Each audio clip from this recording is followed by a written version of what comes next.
In 1838, an English explorer, hacking his way through dense Indian jungle, discovered these beautiful temples. But as he got closer, he was appalled by what he found. He had discovered the lost, erotic temples of India, temples which even today are shrouded in secrecy.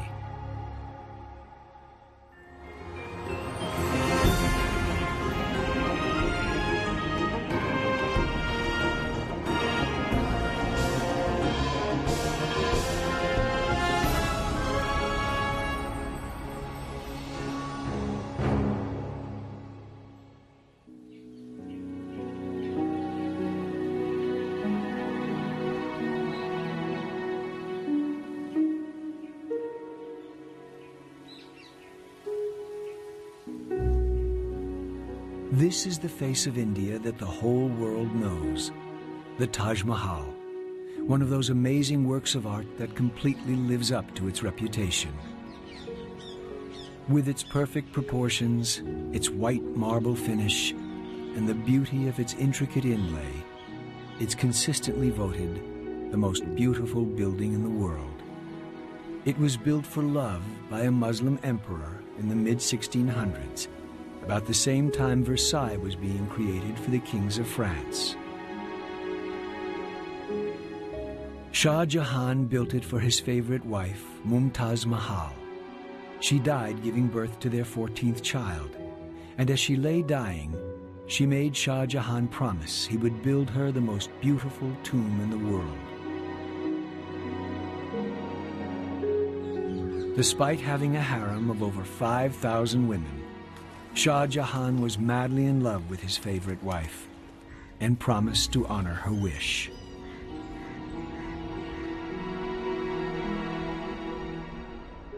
The emperor collected gems, so his craftsmen carved gemstones into flowers and shapes, carefully slicing thin sections of jade, lapis, amber, jasper, and amethyst, and then inlaying them into the white marble.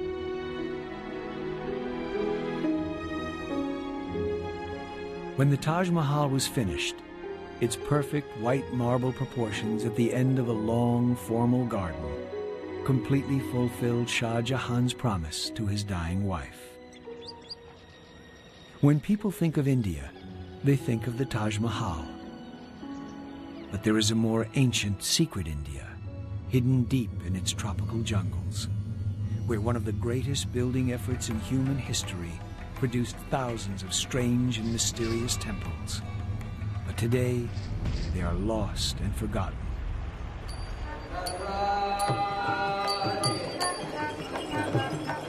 This is India's deep south, the heartland of traditional Indian faith and culture, a land of dazzling emerald green rice fields and immense palm forests, where every few miles a temple soars above the surrounding countryside.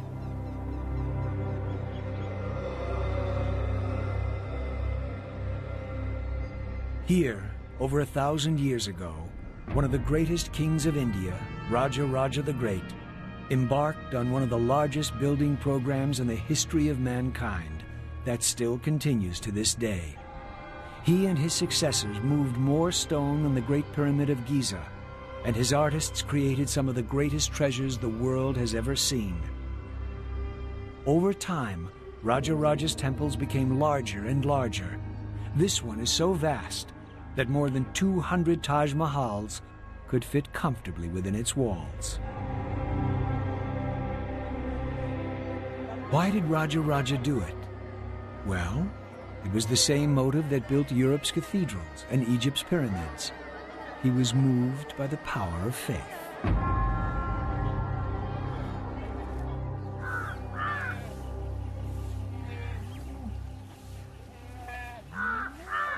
This is a land with almost as many gods as people. Every day at dawn, 16-year-old Kala, the eldest daughter of this family, performs the same ritual. As the sun rises, she draws intricate designs with colored rice flour outside her front door to bring good luck.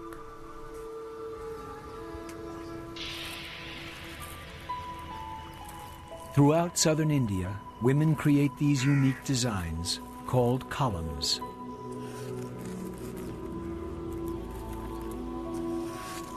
A column is not meant to be permanent, though, and the colored rice flour is dispersed throughout the day, only to be renewed the following morning. The rice flour goes to feed the ants and insects. Hinduism believes all life to be sacred. Even the humble insect has its place. In the larger temples, hundreds of priests carry out the thousands of religious tasks necessary to keep the gods happy. But these are not the gods of the West. Here, the priests are worshipping a phallic symbol, a stone lingam found in thousands of Indian temples. The West has never understood this erotic side of the Hindu religion, with its lingams, naked sculptures, and many-faced gods.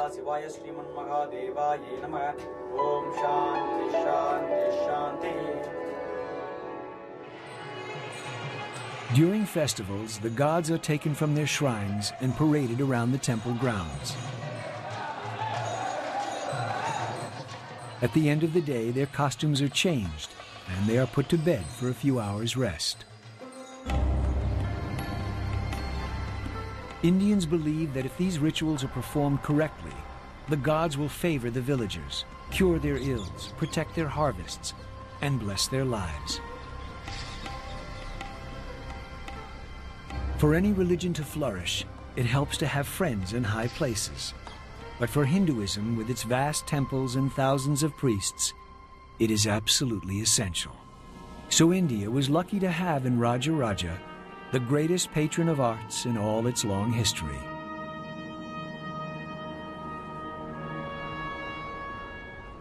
And this is where he started, with this great temple at Tanjore.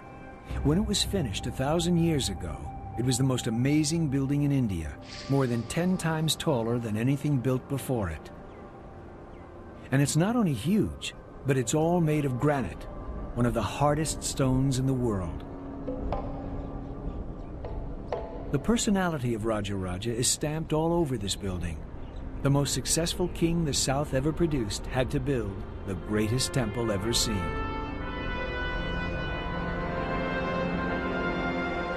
The inner shrine under the large tower contains a large phallus, a lingam, 12 feet in height and 5 feet in diameter. The lingam is the symbol of one of India's most powerful and popular gods, Shiva. Every day, priests wash and dress the lingam, pouring milk and other sacred potions over the stone. The lingam stood for the power and fertility of the king. So Raja Raja, as one of India's most powerful kings, created one of India's largest lingams. Until recently, we had no idea what the great king looked like. But then archaeologists made a sensational discovery. They found a narrow passageway running around the central shrine that had been sealed up and forgotten hundreds of years ago. When the excavators peered in, they found its walls covered with unique paintings from the time of Raja Raja the Great.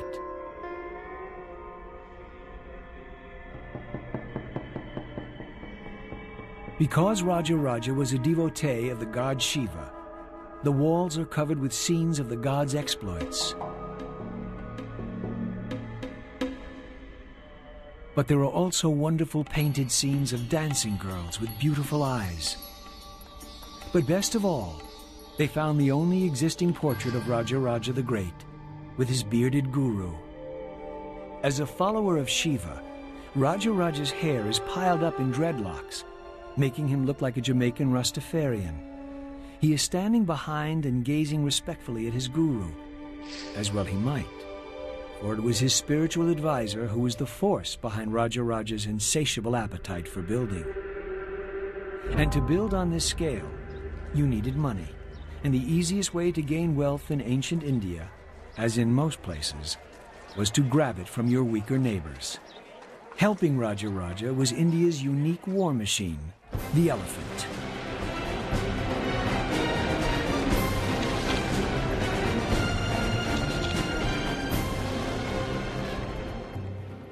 Here in the jungles of southern India, Raja's men searched for wild elephants.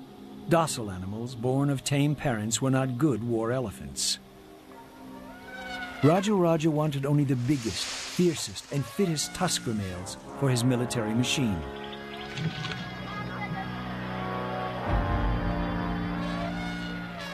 A stockade was constructed by up to 1,000 elephant trainers, or mahouts. They would then drive the herd into a funnel that led into the stockade. Once the elephants were inside, the door was shut and the training process began.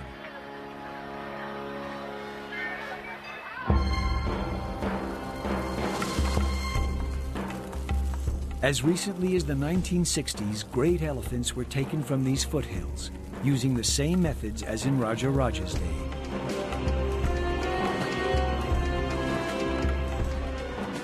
They picked the strongest bulls to be trained for the battlefield. The rest would become working elephants, used for Raja's construction projects. A single enraged fighting elephant was said to have the power of 6,000 horses. So how did the mahouts control this power and make sure their elephants were ready to fight? It was simple. They got the elephants drunk. Before a battle, the war elephants were made to drink arak, fermented rice liquor. As in humans, it made the elephants ready to brawl.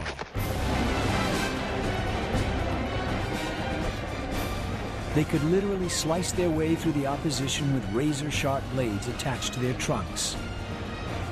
From atop the elephants, spear throwers, archers, generals, and even the king would rain death around the heads of the enemy.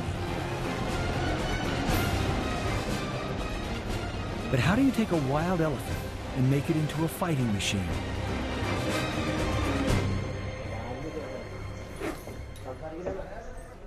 By the skills of the mahouts, the legendary elephant trainers of India.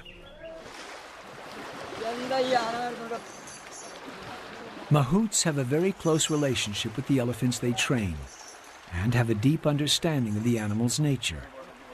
As young boys, mahouts begin to learn the ancient traditions and secrets that will enable them to communicate with elephants by using gentle pressure of their feet and by the sound of their voice.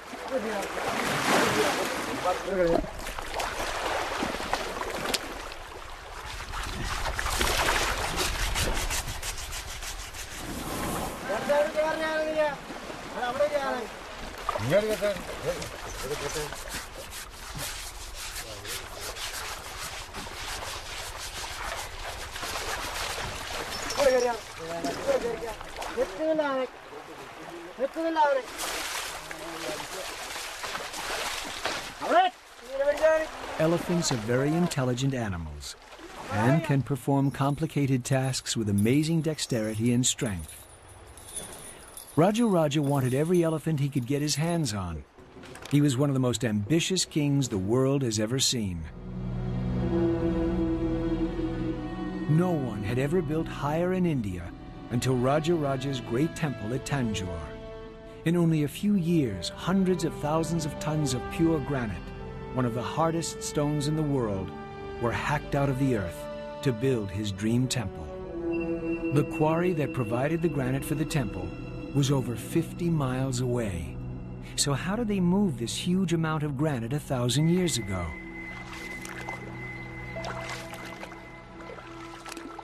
They used these ancient boats whose design has not changed over the centuries.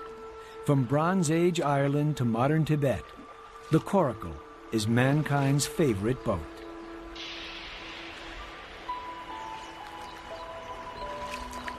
All you need is some flexible wood and animal hides. In some parts of India, the coracle is still used to ferry people and their possessions, goats, and the occasional motorbike across rivers.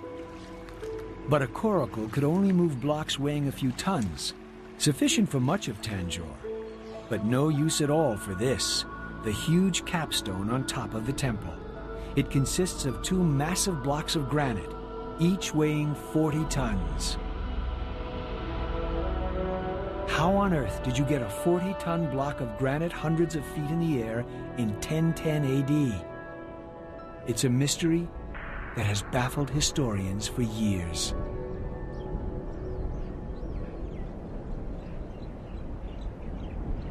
The exotic lost temples of India are as full of mystery today as they were when Western explorers first stumbled onto them over a century ago.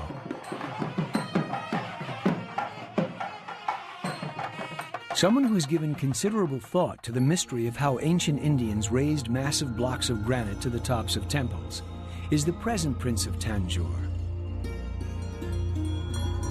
He's fascinated by the achievements of India's greatest king, Raja Raja the Great.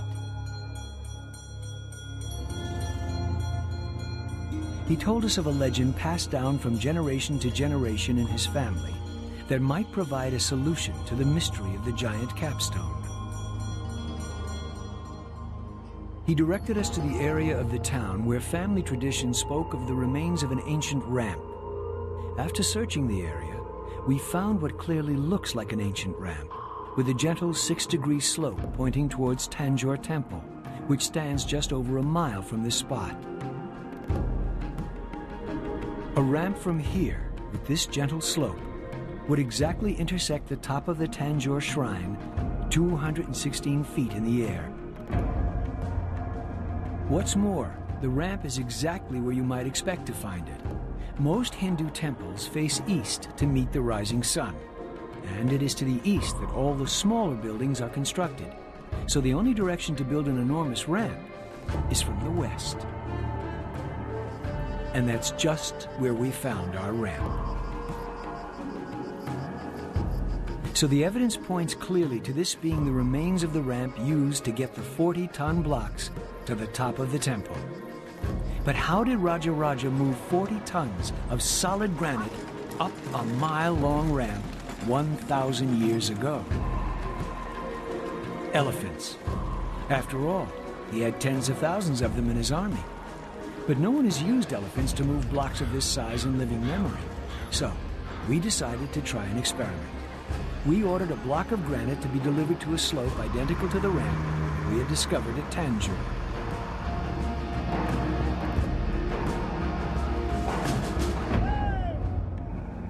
The block only weighed 25 tons, not 40, because that is the maximum weight you're allowed to transport on Indian roads. Even this weight took 3 days and 3 nights to travel the 200 miles from the quarry. We prepared several wooden rollers, then brought in the powerhouse of ancient India, the elephant.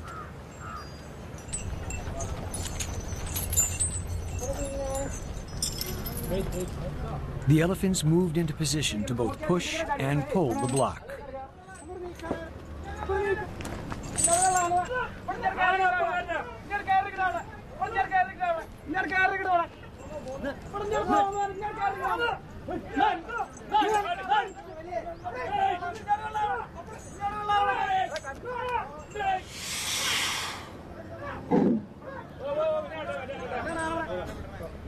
But despite all their efforts, it didn't budge. It looked as if we had failed.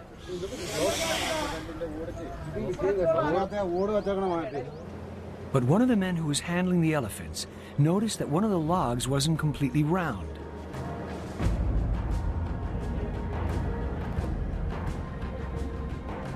That log was removed, and the elephants tried again.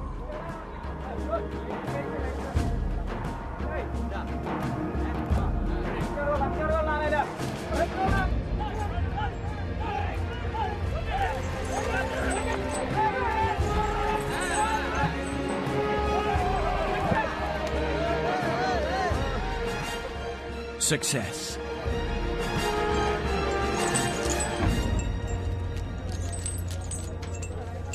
Not only did the elephants move the block, they picked up the rollers and put them in place for the next push.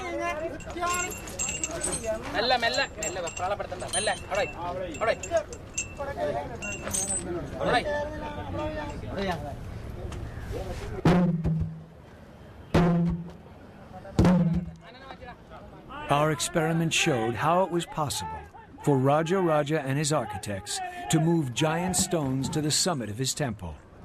But how did they cut the stones in the first place? Remember, this temple is built almost entirely of granite, one of the world's hardest stones. How did Raja Raja's workers 1,000 years ago shape and carve this immensely hard stone using only primitive tools?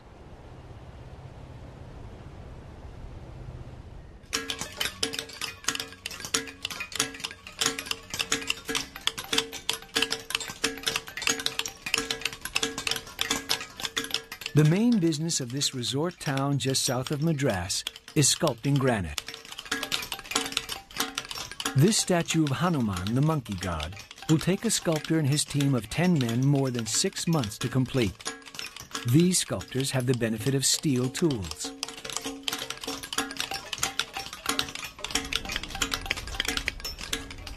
In the 9th century, the only tools available were made of soft iron. It would have taken many years for a statue like this to be carved. So this carved rock face must have taken decades.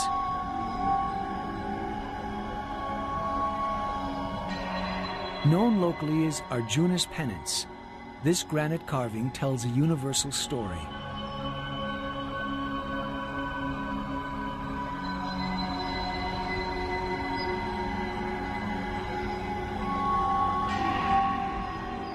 See this holy man standing in the burning sun on one leg, with his hands in the air performing the penance?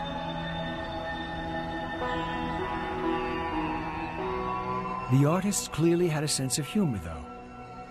At the bottom of the wall is a little cat, holding the same difficult pose. Some mice, impressed by his piety, have come to worship him as a saint. One even has his paws clasped in prayer. Every Indian knows what happens next. The cat eats the mice. The sculptor is warning of the dangers of false prophets.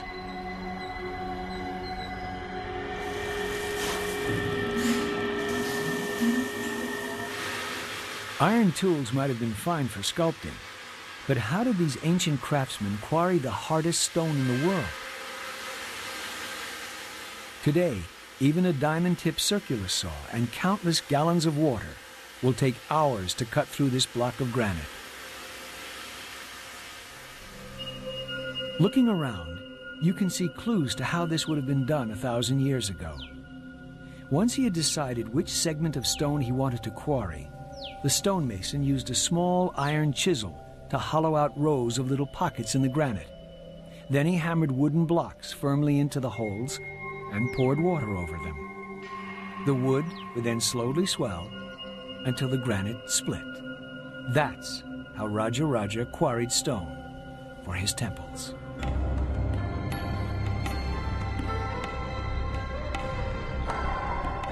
During Raja Raja's lifetime, millions and millions of tons of granite were cut and transported, because Tanjore was only one of the many temples he and his family built. Raja Raja moved enough granite to build the Great Pyramid of Giza.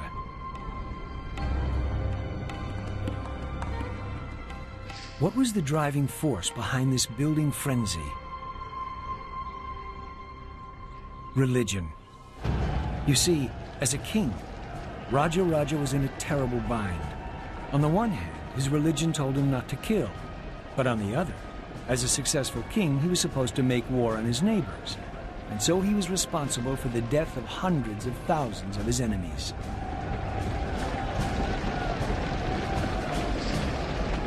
He firmly believed in reincarnation, and that his actions in this life would determine his luck in the next life. So given the blood on his hands, he might come back as a worm, or even worse. That's why in the painting of Raja Raja, in the secret passage of the great temple at Tanjore, the greatest warrior that India ever produced is shown paying respect to his elderly guru. The holy man held the key to Raja Raja's salvation. He knew that Raja Raja had to build more temples in order to ensure a good reincarnation. So the man responsible for the spiritual health of the king was painted in front of the great Raja Raja.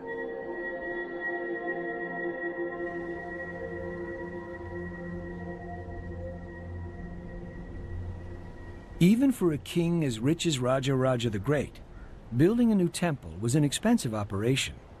It wasn't just the building, it was the upkeep. An Indian temple employs thousands of people.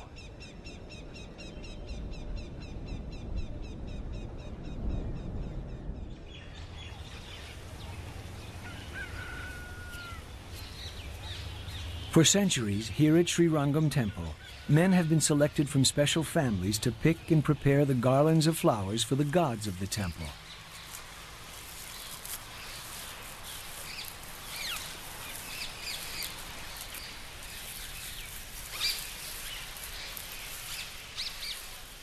"58-year-old Ramanuja can never marry and must maintain a vow of silence as he prepares garlands for the gods.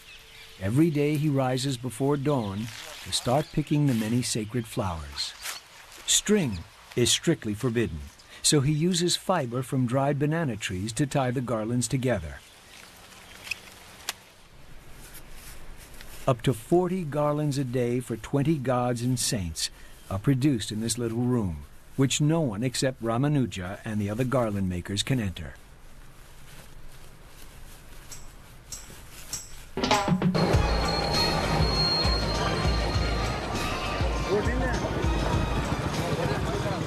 Five times a day, Ramanuja walks from the flower gardens belonging to the temple, past shops selling everything from butter to bronze.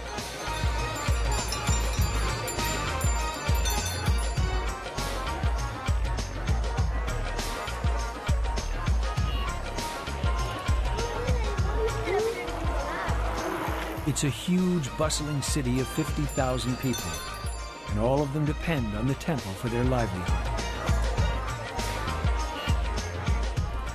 Ramanuja is part of a team of several hundred people who maintain the temple and its rituals. And in Rajaraja's day, the king paid for the whole thing.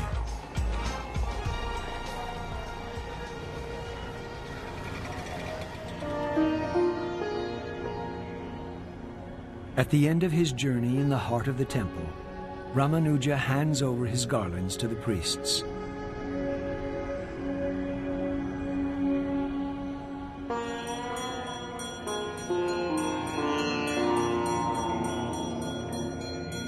So that the many gods of India can be properly cared for. In his lifetime, Rajaraja's great temple at Tanjore was a hive of activity.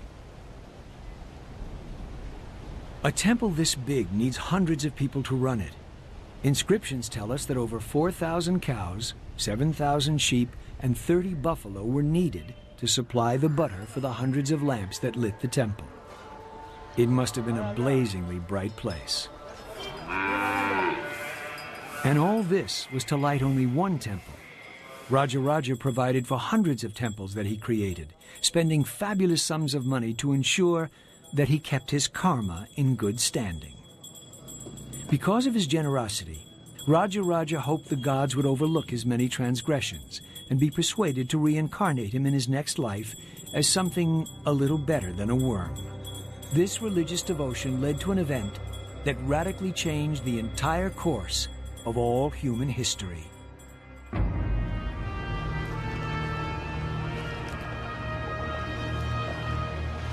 One of the best-kept secrets of the lost temples of India is that Indian kings like Rajaraja were as important to world civilization as the ancient Greeks. Indian traders rode the monsoon winds to Southeast Asia and beyond, bringing their gods, art, and architecture.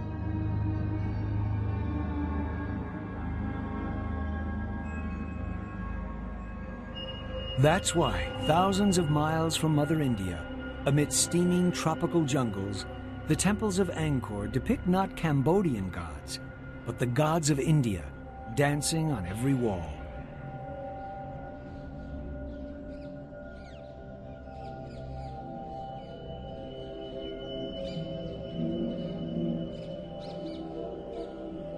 Not only did the traders bring new religions to distant parts of Asia, they also carried with them some of the greatest art ever created, the incomparable religious art of India.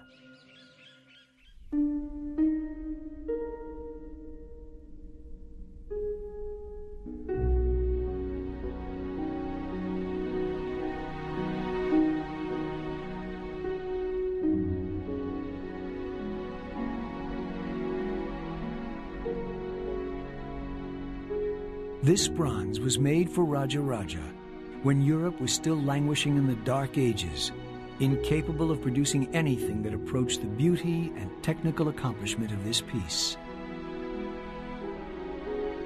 It is the Lord of the Dance, Shiva as Nataraja, simultaneously crushing the dwarf of ignorance underfoot, beating the drum of creation, unleashing the fires of destruction, and finally raising one hand in assurance, telling us to fear not.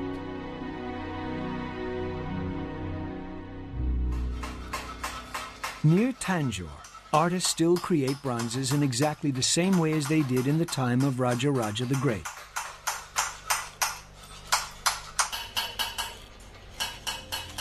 Ramalingam, a 7th-generation master bronze caster, prepares the wax figure for the first stage of this age-old process.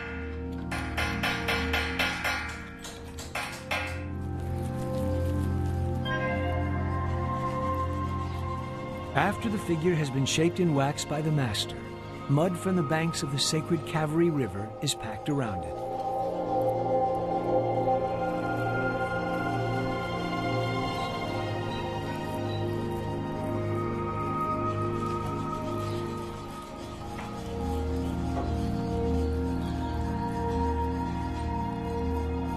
The mud cast is left to dry, then slowly heated until the wax melts completely. The hollow mold is now tough enough for the mixture of precious metals that will make up the image of the god. Copper, brass, tin, gold, and silver are melted together at temperatures reaching over 1,000 degrees centigrade and then poured into the mold and left to cool.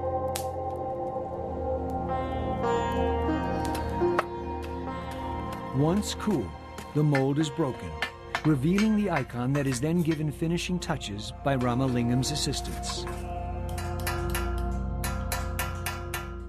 Every single bronze statue is a unique piece, intended to bring the people closer to God. Ramalingam says, the beauty of the classic bronzes of Raja Raja's time is because of their liberal use of gold. Nowadays, the temples that commission bronzes have much smaller budgets.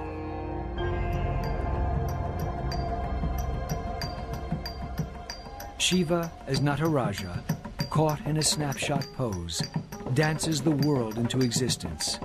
The abandoned whirling of Shiva as he conquers the 3 demons was one of Raja Raja's favorite images.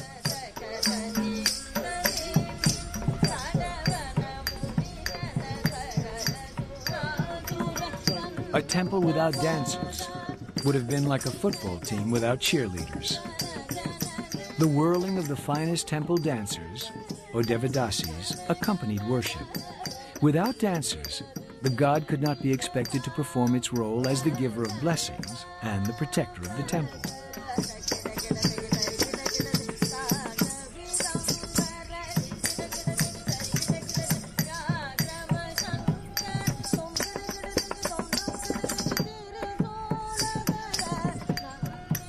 A Devadasi, or servant of God, in the days of Raja Raja, was a member of a cultural elite. These beautiful women could dance, sing, act, compose poetry, and paint. In his many temples, Raja Raja supported tens of thousands of these brilliant women. But no golden age lasts forever. A new threat from the north, invading Muslim armies, brought an end to his dynasty.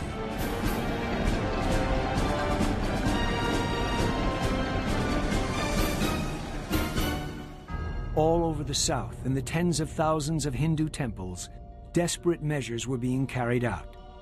These Muslim invaders didn't just rob the rich and depart. They destroyed every Hindu image they could find, and if they couldn't destroy it, they defaced it. This Muslim army wanted to wipe Hinduism off the map of India. So Hindu priests hid precious idols. Bronzes covered with gold and diamonds were buried or locked in secret rooms.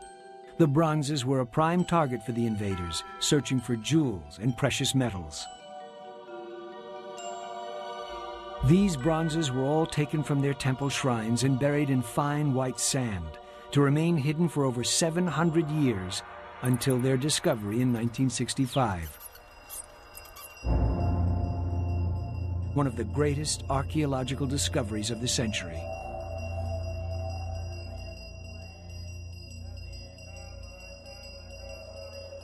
This room, hidden in the recesses of one of Tanjure's smaller and more obscure temples, was full of stone idols collected from other temples and stored here. The room was then sealed and forgotten. When it was rediscovered hundreds of years later, no one knew which idol belonged where, so they have stayed here ever since. The Muslim invaders never managed to suppress the Hindu religion, only loot its treasures.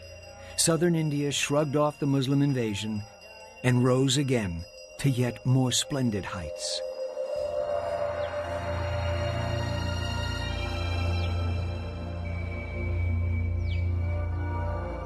The heartland of southern India, with its sun-baked red earth and huge piles of granite boulders that look like they have been arranged by playful giants, could be mistaken for the surface of Mars.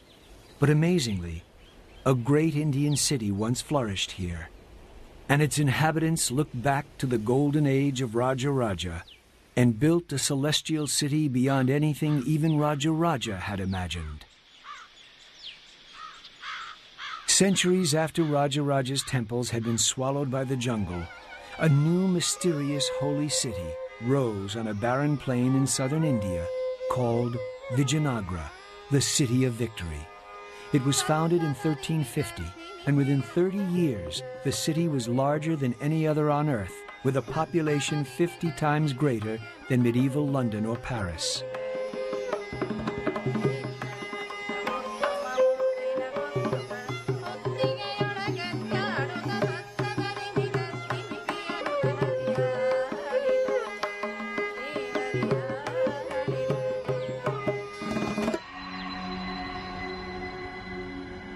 It arose from the chaos following Raja Raja's dynasty, and its founders were determined to carry on his tradition of art and architecture.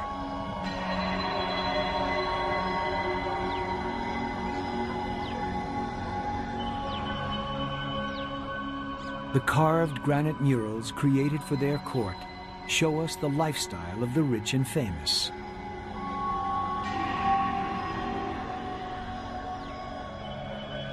The kings liked to hunt and had their acts of bravery carved for all to see. And they also liked their dancing girls. And here, Portuguese traders with their sharp, pointy beards appeared before the clean-shaven king. These Portuguese wrote about the life of the city and the lifestyle of its king.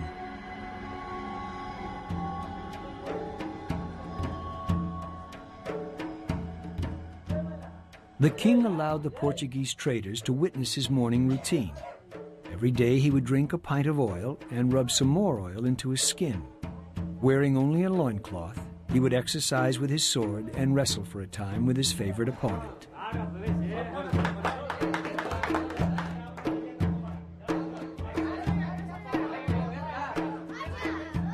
The people of Vijayanagara still carry on the tradition of wrestling.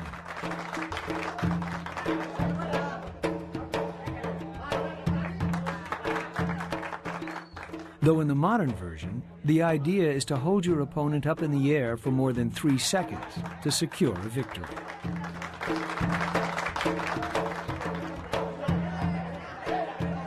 Ancient wrestling was far more brutal. The Portuguese wrote of blows so severe as to break teeth and put out eyes and disfigure faces, so much so that here and there men are carried off speechless by their friends.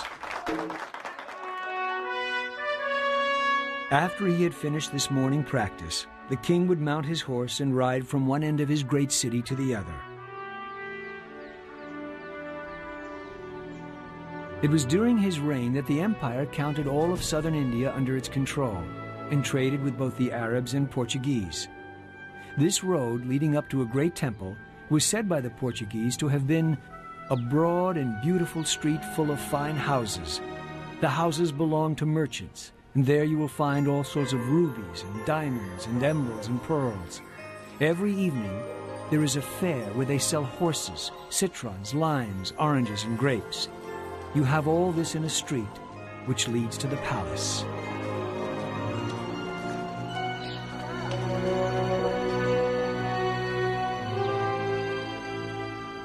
In the heat of a southern summer, life at Vijayanagara was only made bearable by water tanks, the swimming pools of ancient India.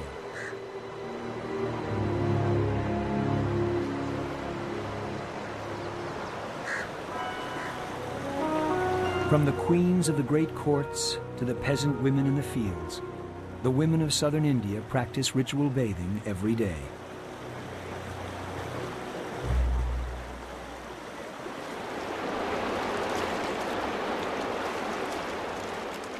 This is where Europe learned that it might be a good idea to take a bath more than once a year.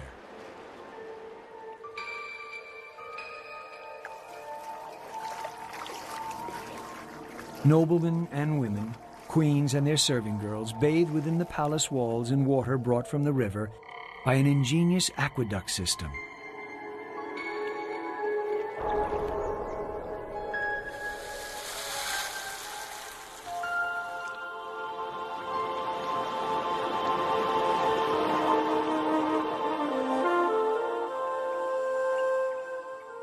The City of Victory is literally covered in game boards.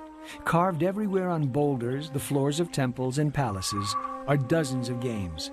So it's not surprising that chess was invented in India.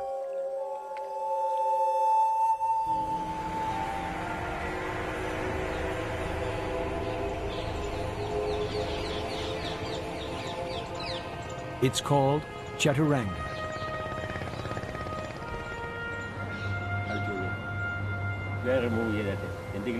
This is the game that the kings of Vijayanagara played to sharpen up their battlefield skills. Check. The elephant piece was the castle of today's game, and the most powerful piece.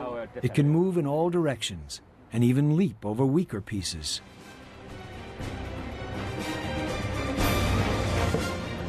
This power reflected the unstoppable nature of the elephant, whose fearsome presence decided the outcome of the battles of Imperial India. A game of Chaturanga could last for days or even weeks, as long as a real battle, with the loss of the godlike king spelling defeat. After 200 years, the impregnable city of Victory fell to the Muslim invaders from the north. This was not just a battle for territory and plunder. It was a battle for supremacy between the Muslims' one god, Allah, and the Hindus' hundreds of gods.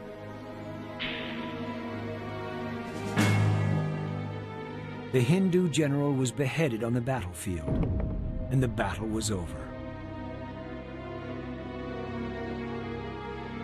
His army stopped fighting, downed their weapons, and retreated when they saw their leader's head waved aloft on the end of a spear.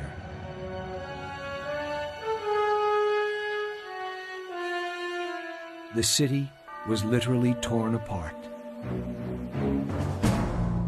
To this day, it has never been resettled.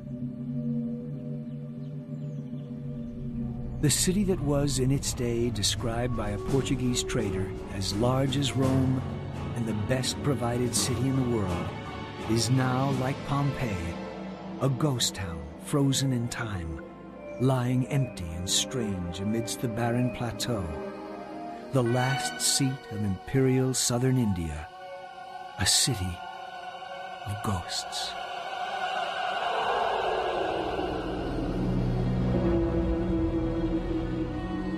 But the South rose yet again, and conscious of the traditions of Raja Raja the Great, built ever larger and more beautiful temples, the jewel of which is Madurai, the grandest and most graceful of all India's temples.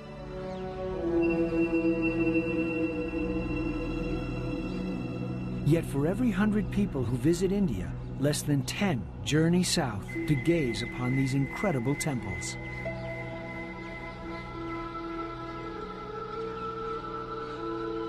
The central shrine was the home of the gods and it was considered incorrect to build anything other than a modest but often gold-plated roof over the shrine. So since the central shrine couldn't be enlarged, the rest of the temple began to get bigger and bigger.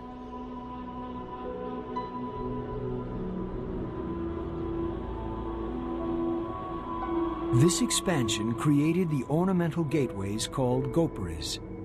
Now they took wing and soared to unprecedented height and glory. The ones at Madurai are particularly graceful and crowded with sculpture. One gateway has more than 1,000 individual statues on it.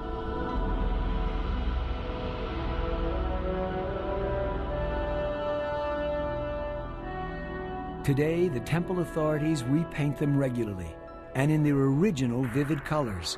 The result is truly out of this world. Grand as Madurai is, it is far from the biggest.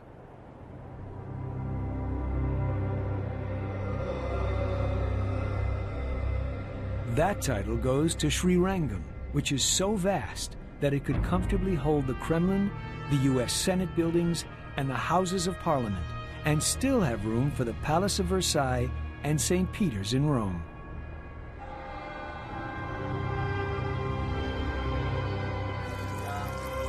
And in the temples, the ancient bronzes are still worshipped, 1,000-year-old hymns still sung, an unbroken line of cultural continuity back to Raja Raja. But to the majority of people in the world, even to many in India, this is a lost and forgotten world. Why have these temples, the legacy of Raja Raja, been ignored by the Western world? Part of the answer lies in what happened here in February 1838.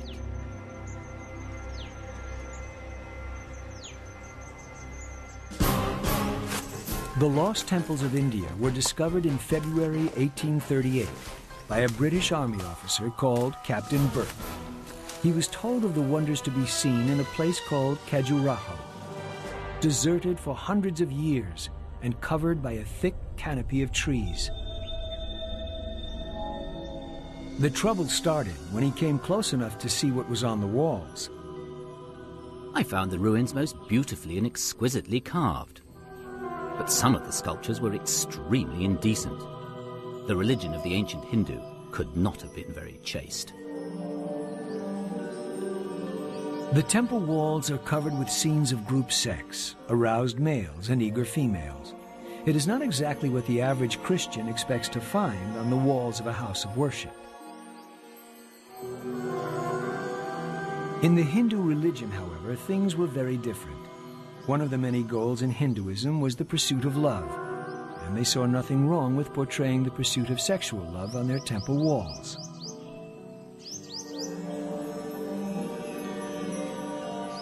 But these temples shocked the European visitor, convincing him of his moral superiority. "Our religion is sublime and pure and beneficent," said William Wilberforce, the man who ended the slave trade within the British Empire. "Hindu religion is mean and licentious and cruel." The sensuous nature of Hinduism was too extreme for the Victorians. The erotic temple sculptures and the lascivious activities could not be mentioned in mixed company. It was the Victorian sense of propriety that caused the temples and art of southern India to be ignored by tourists and scholars. A world that matched the Greeks in culture and the ancient Egyptians in building slipped back into the jungle, a lost world.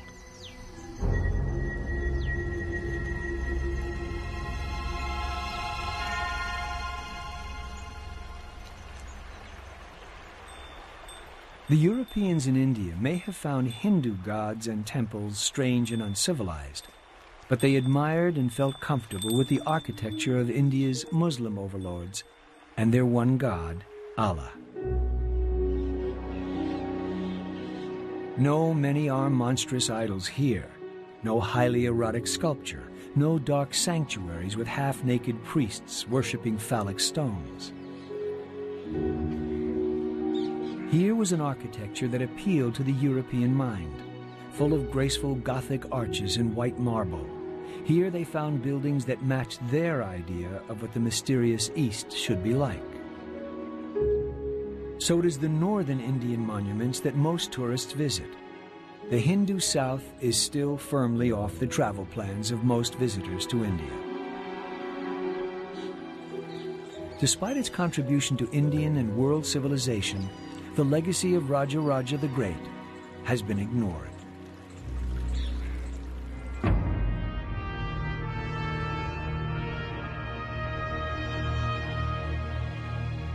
But in southern India, in the temples that Raja Raja and his successors built, the priests still carry out ancient rituals that have remained unchanged for thousands of years. While the rituals of King Solomon's court in Jerusalem have faded, and the rites of the Ming emperors in Beijing's Forbidden City have all but vanished, to enter a temple here is to enter a time warp. At dawn, in a ceremony carried out every day for thousands of years without interruption, the priests chant the ancient magical words to wake the gods. Gods carved in stone by Raja Raja, the greatest Hindu king that ever ruled.